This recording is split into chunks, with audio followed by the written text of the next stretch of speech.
Hi, I'm Nikki Neely, the president of Parents Defending Education. Welcome to our first webinar. It's been a crazy few months getting Parents Defending Education off the ground, and we have been absolutely blown away by the response. So we wanted just to give you a brief overview of who we are and what we do. So first, what is Parents Defending Education? We are a national membership organization that gives parents the knowledge and the tools that they need to get involved in their children's education. And to be clear, this is not just for parents, grandparents, concerned citizens, aunts and uncles. Everybody is welcome as long as they care about America's education system. We think of our role kind of as translating wonk into English. We don't talk down to parents because you already get that enough from your school administrators and the legacy media. So we just want to talk to you and meet you where you are and make things easy for you so you can get involved. So why did we create Parents Defending Education? It's really ugly to say that there is a silver lining to the pandemic, but I think if you could say that there is one, it's that so many people suddenly had this window into what was going on in their children's schools. And it showed that there was something really, really deeply wrong. I mean, virtual schools and the lectures, we got to see what school was really like, what our students were actually learning. And then I think a lot of the discussions about returning or not returning to schools and the inadequate options that a lot of families have showed that parents actually have very little influence over the process. And that's really demoralizing. And we wanted to let people know, you know what, you can make a difference and we will help you make a difference. Everyone has a flip the switch moment. For me, what kind of flipped the switch was I was reading a Wall Street Journal article about a city near where I grew up outside of Chicago. Last summer, the superintendent of a school district called Evanston said he was going to allow Black and brown children back for in-person education before white children in the name of anti-racism. And I started yelling and I said, you can't do that. That's unconstitutional. So I told a friend, I wanted to sue these schools. And he said, yeah, great, but not everyone knows that this is unconstitutional. So I thought, all right, well, let's start from there. And that's what we've done. So, why do we care? There are so many problems going on in school these days. After a year and a half of pandemic, decreased subject mastery is a really big problem. And this is even before the pandemic, thinking about things like civics. Last year's National Assessment of Educational Progress test found that 25% of eighth graders scored at or above proficiency in geography, and 24% of eighth graders were at or above proficiency in civics. Only 15% of eighth graders were at or above proficiency in US history. In New York City, fewer than half of students read and do math at grade level. In San Diego, only 37% of fourth graders are proficient in reading and only 42% are proficient in math. And for minority students, those numbers actually are far worse. This is a huge problem, and this is even before the pandemic. We're also concerned about what's going on in our schools because of mental health. There's an epidemic of suicide and depression right now. And now we are shaming and identifying students based on immutable characteristics and treating them accordingly. I think that's unhealthy. And I think, frankly, it's kind of child abuse. We're also concerned about the war on merit. We're seeing states across the country eliminate gifted and talented programs. We're seeing states eliminate advanced math programs. How will this allow America to compete in a global marketplace? It won't. And then finally, what we're seeing is a lot of schools creating an adversarial relationship between parents and the teachers. There are lawsuits. There have been tweets and different social media posts from teachers saying, I'm going to violate state law. I don't care what it says. I don't care what the parents say. We need to deprogram students. And, that to me that's a really troubling development. And that's not what I remember schools being like when we grew up. And so there's a lot of work to be done. So what kinds of activities does Parents Defending Education do? What I think makes us special is that we don't just criticize from the sidelines, we act. It's time to get off the internet and get out and make change happen. We didn't think this project would be worth undertaking if all we did was kind of scream from the sidelines and offer organized complaining. We want to do things to actually make a difference and that make our country's education system better. So we have 3 different lines of programs that I know my colleagues are going to start to discuss in greater detail, but I'll just give you a very quick overview of some of them. The first is Empower. I don't know if anybody used to watch the old G.I. Joe cartoons when you were growing up, but my favorite part was always at the end, there was a life lesson. And then the cartoon character would say, knowing is half the battle. It'd be things like, don't play with electric wires. But I think that very much plays a part here. We need to make it as easy as possible for people to know what their rights are so that they can get informed and make a difference. And so we have things on our website like Know Your Rights guides. A lot of people don't know that there is a difference if you send your child to a public school versus a private school. And that's something that more people should know. If you send your child to a public school, for example, your public school is a state actor. That means that they have to uphold things like the First Amendment. They have to uphold statutes like Title VI, which bans discrimination on the basis of race. They have to uphold Title IX, which bans discrimination on the basis of sex. If parents know where those lines are drawn, then they know if and when those lines are crossed, that something has to happen. Conversely, if you send your child to a private school is a private entity. They don't necessarily have to uphold those things. And so that means that your remedy and your rights are different. You, as a private school parent, you sign a contract. It's really important to read what is in your contract, what's in the fine print, what does the school promise? And so if they don't deliver on that, that's a broken promise, that's a broken contract. That might be a different way to go after the school. But these are just really kind of basic things I think that every parent should know. And so I think that's a good starting place. We also just want to cut through a lot of the nonsense and the terms that are floating around right now. It's really confusing to be a parent, and this is what we do professionally. So we have a guide to woke jargon that just demystifies all these things that you might be hearing. What is social emotional learning? What is culturally responsive teaching? What is critical race theory?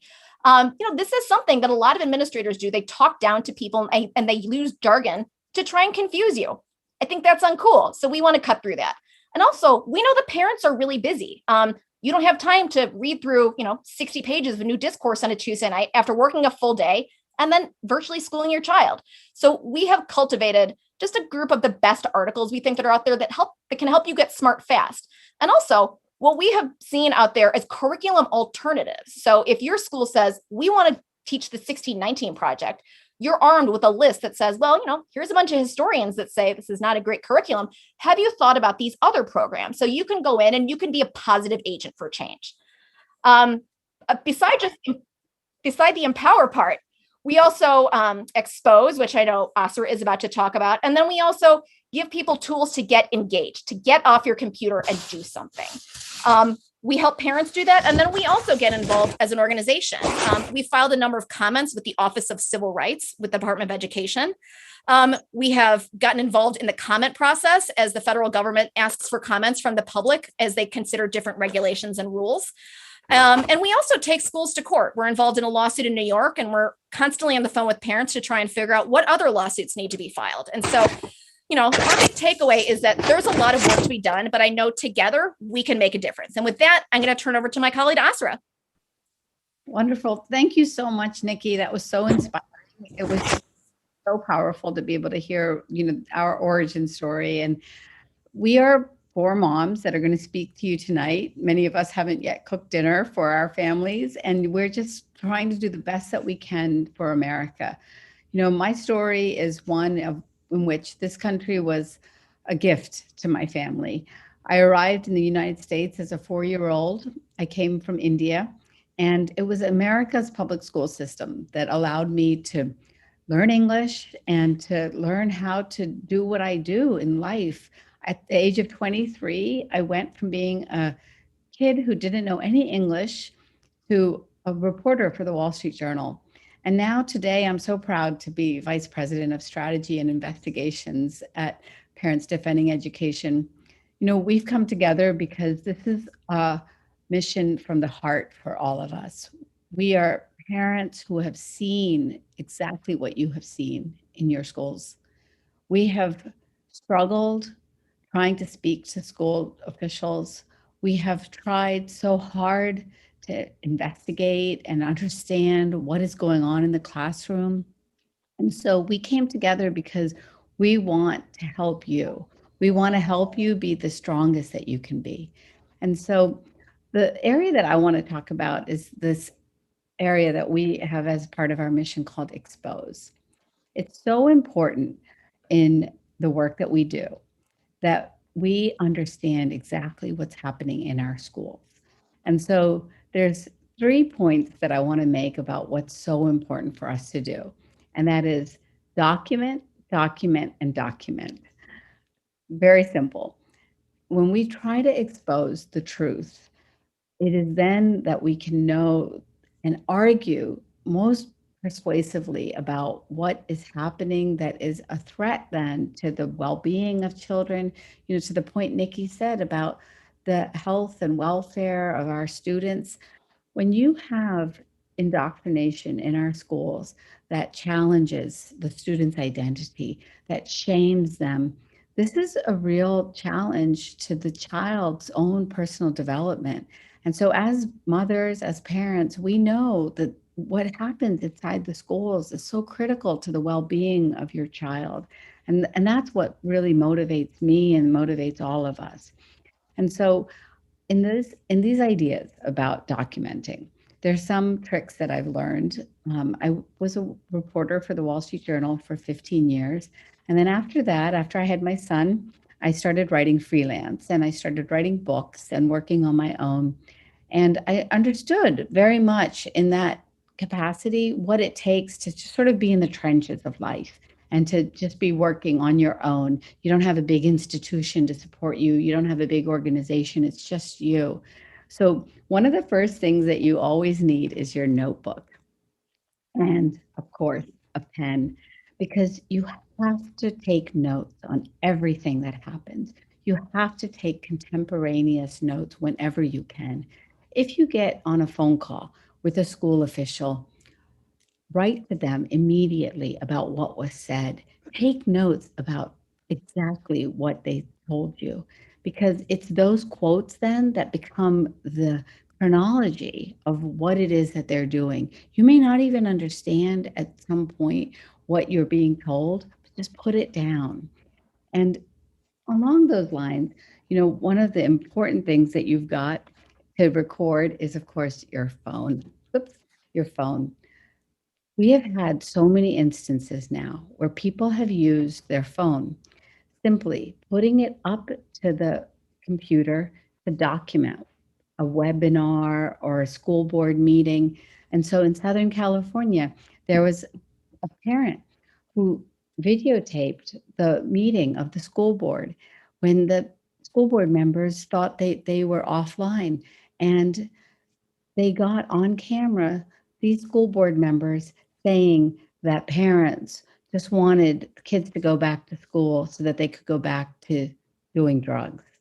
I mean, the disrespect for parents was so clear and obvious. And it was that video that then led to the resignation of all of those school board members.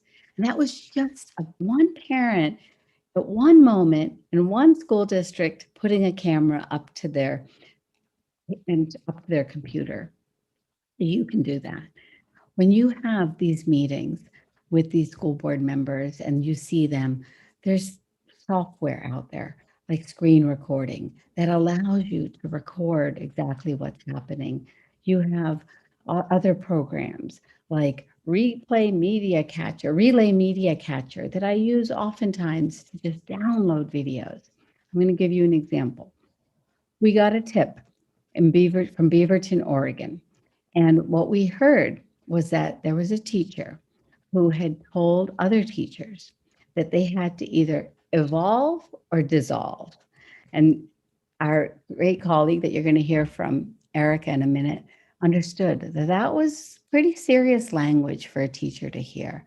And so when we saw the link, I downloaded it and we had a copy of the recording. We made a little video clip so that people could see this moment of real just teacher intimidation.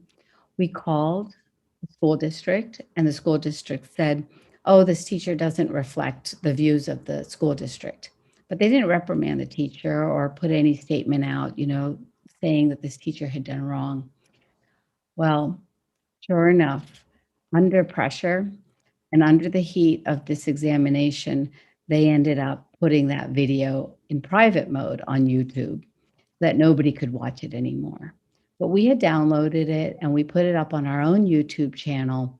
They tried to have us take it down, but ultimately what's going on in these school districts is public information. It's information that we all deserve to know because we're all taxpayers and we deserve to know it. And then what we see in the power of the camera is also a moment that I had last week.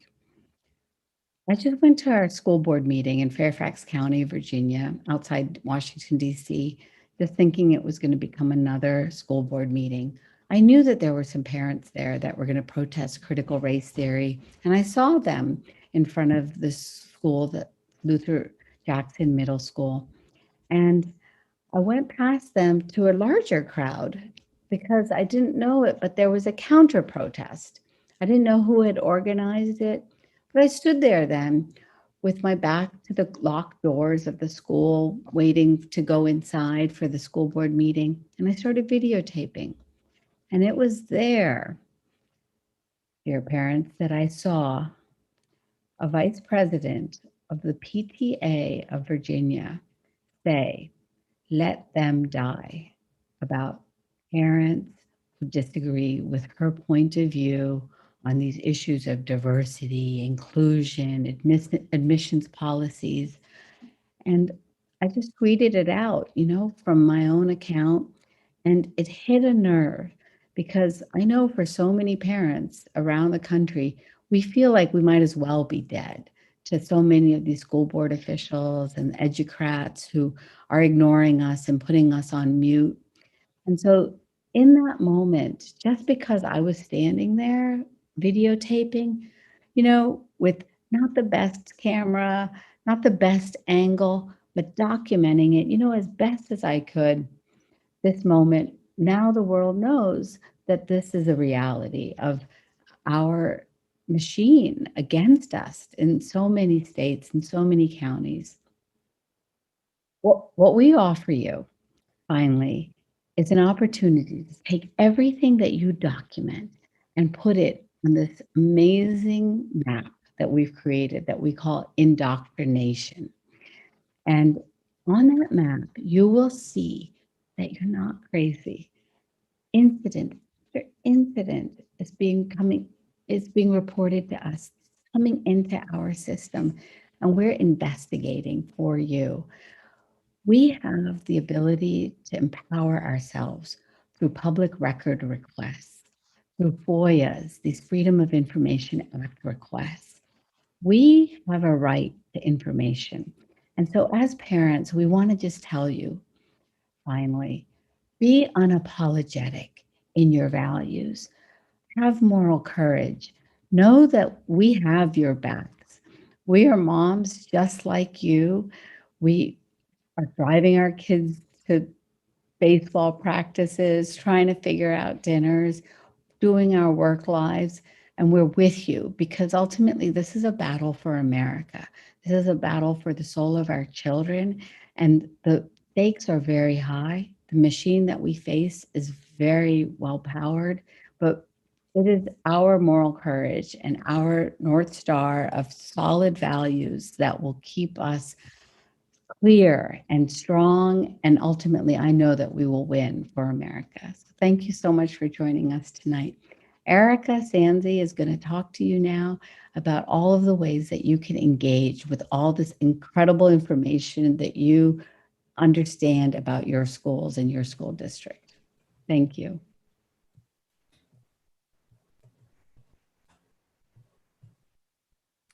Hi, everybody. I'm Erica Sanzi. I'm a mother of 3 boys. I was a teacher for a decade. I have been an advocate for school choice and parents having options about where to send their children to school, regardless of their income and zip code. And I've been writing about education now for about 5 years. Like Asra, I have no food for my family prepared tonight. And I'm actually missing my middle son's baseball game so that I can talk to you guys about what is becoming increasingly important. As Nikki and Asra both talked about, we're facing major changes and concerns in our schools. And so I was in a classroom as recently as 6 years ago. I think I left the classroom 6 years ago. And the activism happening in classrooms now and the denigrating of students based on their immutable characteristics, actually the denigrating of staff as well, would have been unimaginable to me when I was in the classroom as recently as 6 years ago. So something has clearly changed.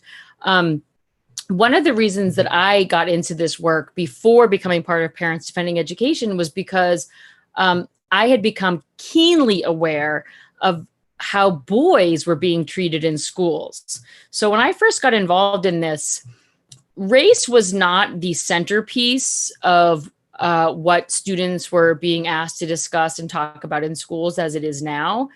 But I had become very, very aware of boys being shamed relentlessly while they were at school. And I began to notice that the coverage in education, especially, always talked about disparities based on race and based on income, but they never talked about the disparities based on gender. And it was because the disparities in schools are so egregiously, like, boys are on the losing side of school disparities. And that does not fit the narrative right now. So suddenly I'm thinking, how is it that boys are 20 points below their sisters in reading and writing and no one's talking about it?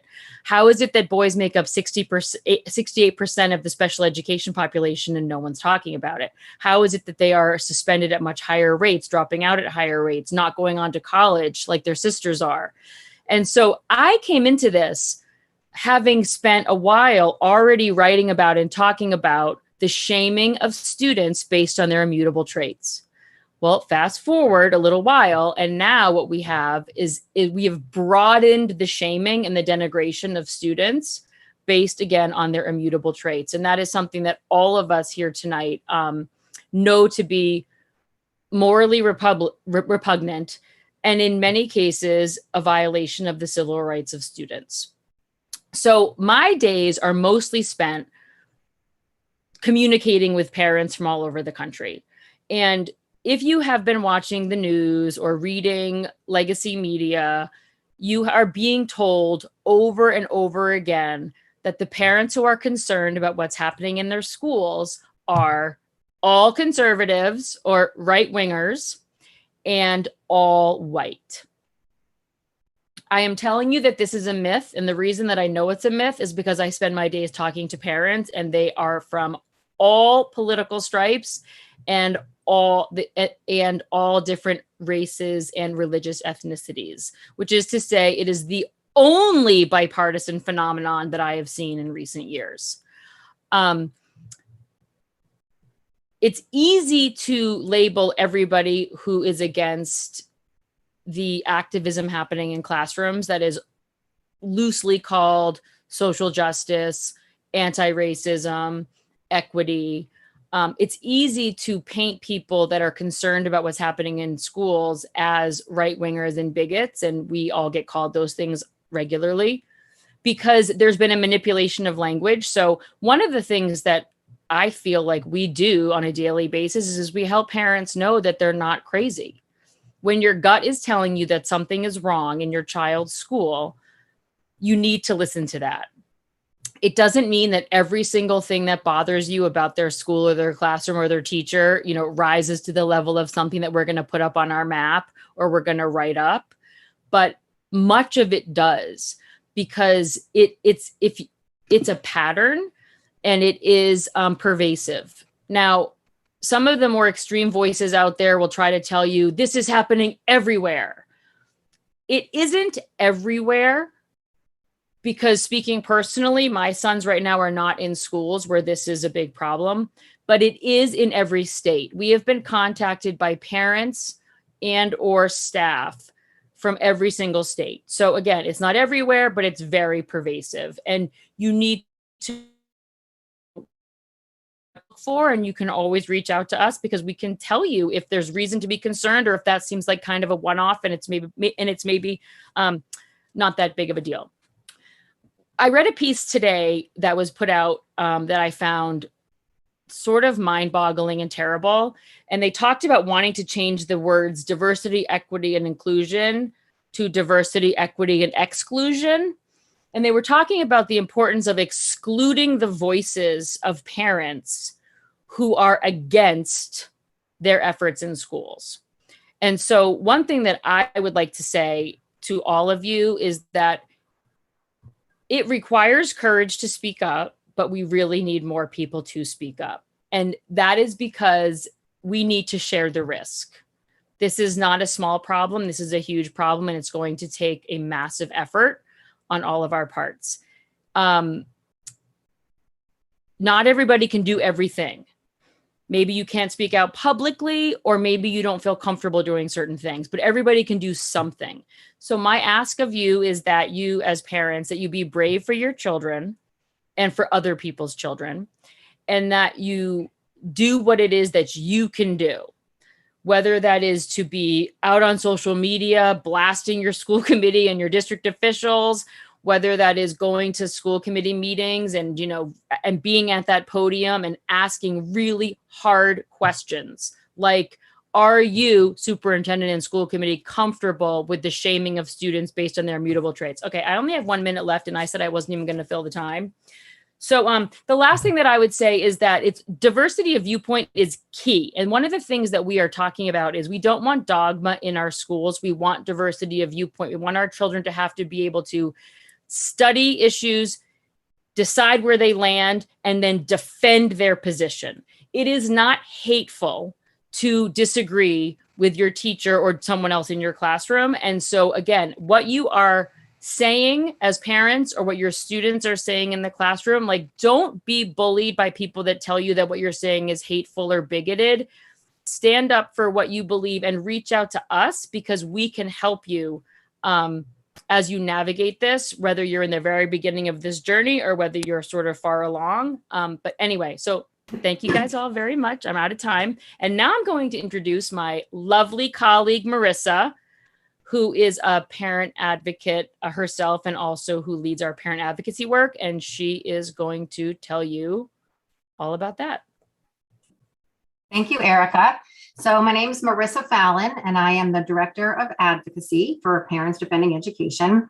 So what that means is I work very closely with parent and parent groups at various stages of getting involved in this process of finding out what is going on at their schools, how do they find out, and what can they do about it. I am a mother of 2 sons, one getting ready to go off to college, and the other one is in high school. And I got involved in this type of advocacy when my younger son left private school and was going back to public school at a magnet school, and they were changing the admission policy at his school.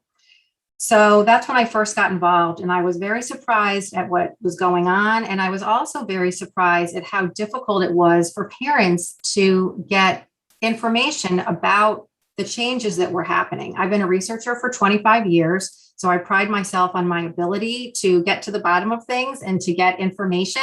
And that's one of the things that I do with Parents Defending Education.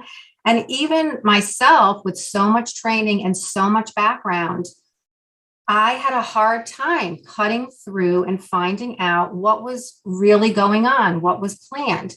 So when I thought about speaking with you all tonight, I thought that what I would do is, since I do talk to so many parents and so many parents who are newly involved in this process and trying to find out what is going on in the schools, that I would kind of touch on the 3 topics that I find most of the parents are asking me about. They're asking about, how do I find out what is going on in my school? What is going on in my district? They want to know, are there any existing advocacy groups in my area?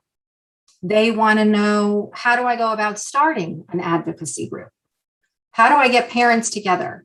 So we have fantastic resources, as some of my colleagues have mentioned, on our website. In particular, under our Engage tab, we have a wonderful document. It's the Parent Engagement Field Guide. And some of what I'm going to touch on, you can find in that field guide. We have another great document, how to talk to your school board and questions to ask your school board. Those are on the Engage page. And then I'm going to tell you where you can go and find some of these over about 160 parent groups we have on our website now. And we have about 24 more that we're waiting to get information back from. And then those will be going up on our website very soon. So the first thing that a lot of desperate parents ask me is, what is happening at my school?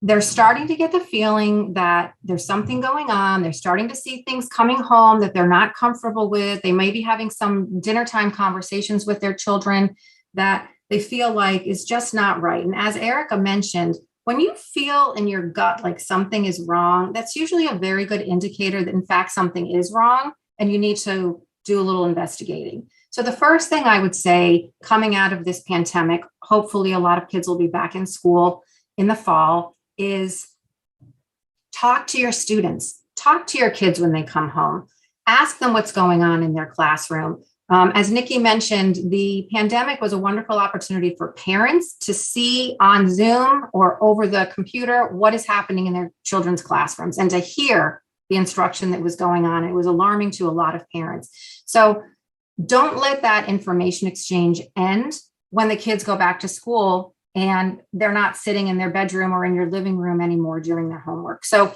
talk to your children, look at their homework, speak to their teachers. If you have a back to school night, go to the back to school night, look at the curriculum, look at the syllabus, ask for the reading list, get those books in your hands, look through those books, see how comfortable and confident you feel about what is going to be taught to your child. After you've taken those initial steps, get involved with your school board, go to your school board meetings. Ask your school officials, talk to your principal. A lot of people feel uncomfortable picking up the phone and calling people. I'm still very 1980s in my technological world. So I love to talk to people on the phone. Pick up the phone, talk to the administrators, talk to the school board members, go to your school board meetings, ask the questions that you want to have answered. We have a great resource on our website that was, a lot of it was given to us by parents who asked questions that they sent us questions that they would like to ask school board members. For example, can you clearly define the problem you're trying to address in your child's school? Are you willing to hold an open forum with the community to address these questions? What data, if your children are learning CRT, what data are you using to identify that there's a problem in our district? We have about 30 questions on our website under the engagement tab that you can take a look at. Try to establish a timeline in talking to school officials. When are big decisions going to be made? When is the new curriculum going to be reviewed? When are they going to be voting on new policy? Then get together with a bunch of similar parents that have similar viewpoint, or parents that are expressing concerns in the school as well. It's a lot easier to put together a group of parents than you might think. If you're not getting the answers from your school administrators and your school board, as Azra mentioned, there are a lot of options that you have, and we have a lot of these resources on our website. You can do a FOIA. You can do research to find, are there diversity consultants that are engaged with your school community? You can let us know, and we can help you. As far as other parent advocacy groups in your area, if you go to our website, you go under our indoctrination map, you can click on the bottom filter is for parent groups. You can click on that and you can search by state, and you can find other parent groups that are currently existing in your state that you might want to reach out to, and start to develop a network among other parents who may live near you. If there's not a group in your area, or if you want to start your own group, it's not as hard as you would think. You want to build a crew of similar minded parents. You want to come up with a name for your group.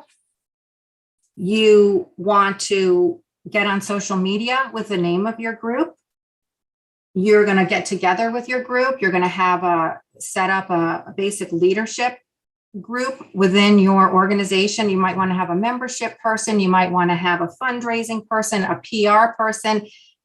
As Erica mentioned, everybody can do something.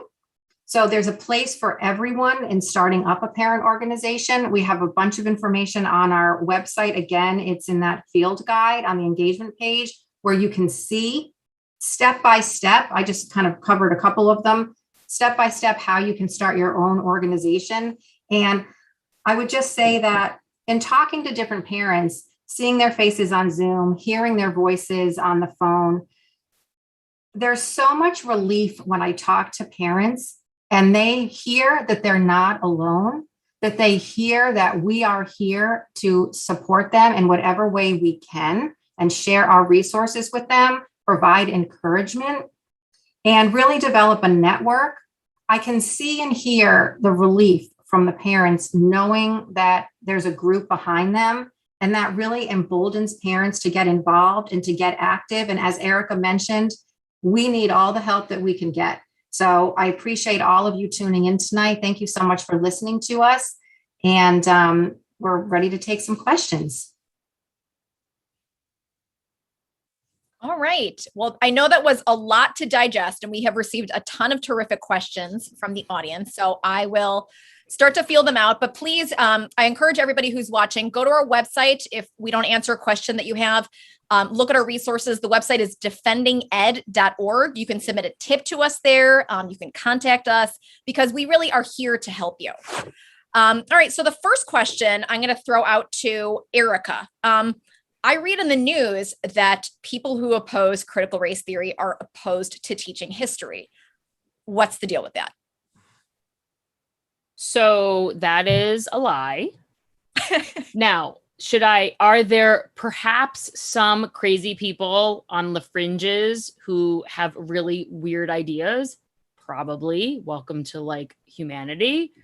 But the backlash to what's happening in schools right now has nothing to do with people being opposed to teaching history, opposed to a brutally truthful version of the history of the United States from its founding, the moral arc of justice that has taken a long time, and we are still on that path, right? So when you hear people say they don't want us to talk about racism, that's a lie. They don't want us to teach about slavery, that's a lie. They don't want us to talk about Jim Crow, the Tulsa Massacre, redlining, women's suffrage, all lies. I have yet to meet a single person with a working brain who is opposed dogmatic sort of lessons and orthodoxy that have taken over schools. I have yet to hear a single person that is opposed to critical gender theory or critical race theory state that they are opposed to any of the things that I just listed.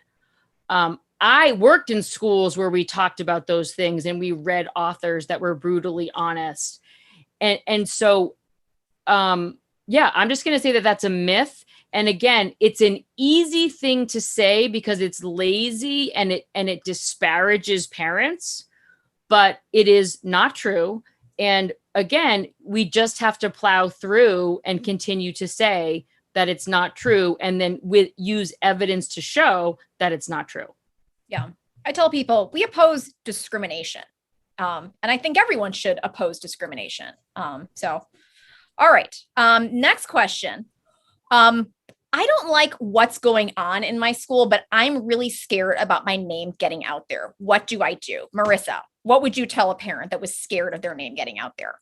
Well, I would tell a parent that, again, you're not the only person who does not want their name to get out there, because parents are afraid of retaliation for themselves and for their students. So that's fine if you feel that way. Come to us. We are here. We want to hear what your situation is. We want to hear what your experience has been at your school.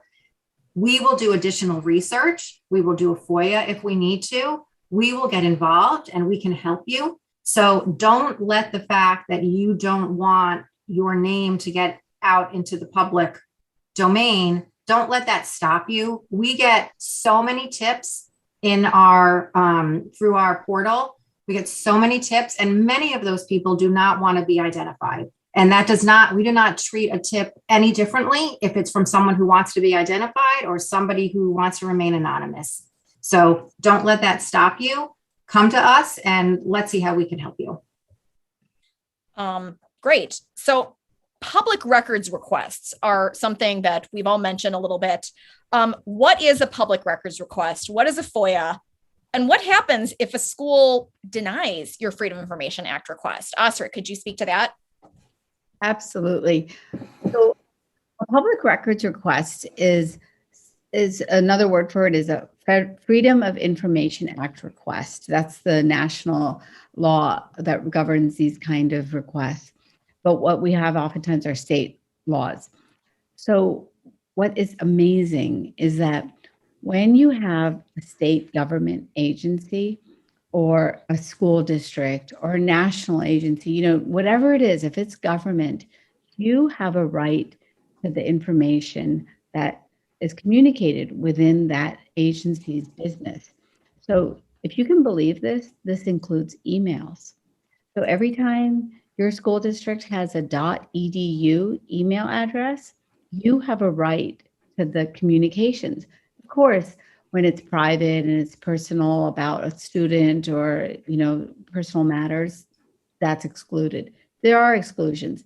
But when it comes to critical issues like contracts, curriculum, programs, the back and forth about how this stuff happened in your school district, you can get that information. So all you have to do is literally go to a search engine, put in your school district's name and public records officer, and you will find the name of the person who has to accept your request. You'll get a template. You can find a template. We have them on our website at defendinged.org, and you can get information. What can you get? We found out that in Naperville, they paid a consultant $14,500 for 1 hour of a webinar. We found out in Eanes Independent School District outside of Austin that they paid a consultant $175,000 for a 1-year contract in which he's just doing it part-time to bring this quote, diversity, equity, and inclusion. So you have power. This is one of the great powers. And guess what? They want to curb it. They want to try to stop it, but don't let them stop you in your request for information. Remember, be unapologetic. And all of these parents that are here tonight talking to you are the inspiration to me of exactly what it means when you actually stand up within your own school system and ask questions. So you can do it. All right, here is another question. What if an administrator isn't forthcoming? If you go to them and say, are you teaching critical race theory? How did you choose this curriculum? And they kind of blow you off. They say, we're not teaching CRT. I'm confused. I don't understand what you're getting at. What is the advice? I actually like just kind of lightning round the three of you. What advice would you tell somebody if they're sort of getting blown off by the administration? Asra, we'll start with you. Yeah, definitely go to our woke vocabulary that we've got, sort of the buzzwords that they use. We're going to get buzzword bingo cards out one day soon so that you can have your own game as you listen to these words. But you have to look up social and emotional learning, culturally responsive teaching, these kind of anti-racism, anti-oppression. These are the Trojan horses now through which the ideas of critical race theory are trickling into our school systems. Don't let them, try to talk around it and deny this issue.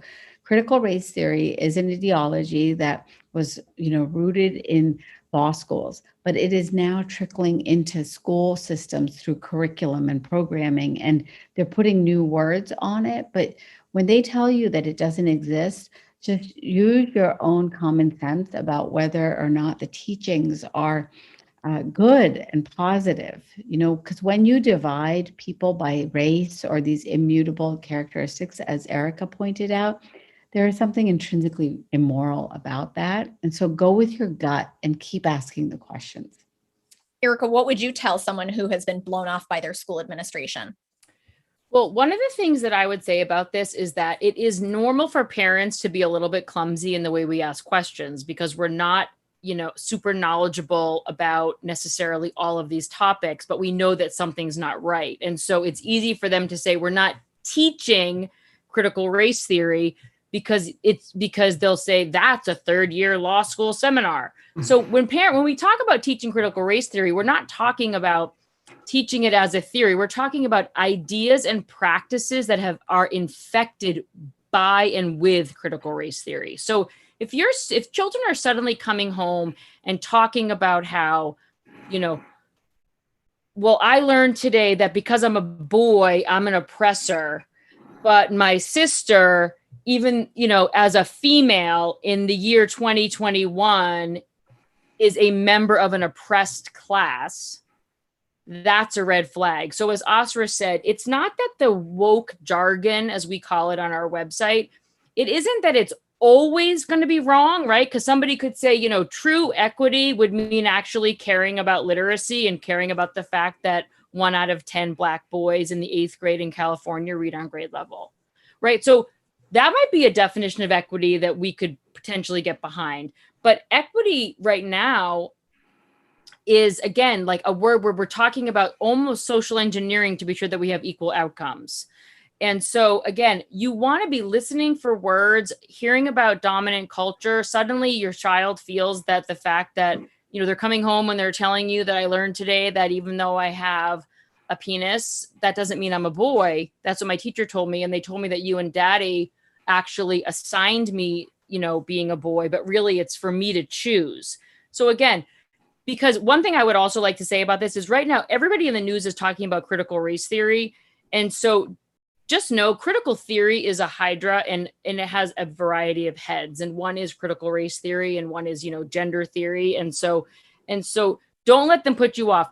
Ask them specific questions about the practices and the practices actually is what I would say, the praxis of what is happening in classrooms and force them to say that they are not on board with dividing children based on their immutable traits and that they are not okay with shaming and denigrating children based on, again, their immutable characteristics. And that includes their sex, their race, their nation of birth, their religion, and their sexual orientation.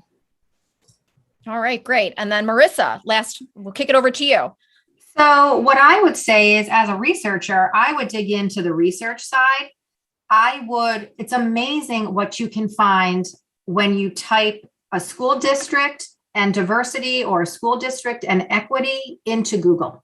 I mean, you will find articles that were written 2 years ago or 3 years ago that lay the foundation for what's happening in your school now. So I would get online, I would do some research.